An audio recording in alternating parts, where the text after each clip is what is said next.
వరలక్ష్మి వ్రతం ఎంత గొప్పదో వరలక్ష్మి వ్రతమనందు ప్రదక్షిణం అంత ముఖ్యం. ప్రదక్షిణం చేయాలంటే మీరు గోడ దగ్గర పెట్టారనుకోండి, ఎలా చేస్తారు? మీరు చేయలేరు. ప్రదక్షిణం చెయ్యాలంటే ఒక గది మధ్యలోకి ఉంచాలి. ఉంచితే మీరు ప్రదక్షిణం చెయ్యగలరు. ప్రదక్షిణం అన్న మాటకు అర్థం ఏంటి? దక్షిణం అంటే కుడి, వామ అంటే ఎడమ. ప్రదక్షిణం. దోషం అంటే చీకటి. దోషం అంటే ఏదో తప్పు అని కాదు. దోషము అంటే చీకటి అనే సంస్కృతంలో.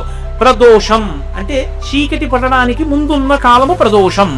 అలాగే ప్రదక్షిణం అంటే దక్షిణం అంటే కుడి. ప్రదక్షిణం ఎప్పుడూ కుడివైపుకు ఉంచి తిరుగుట.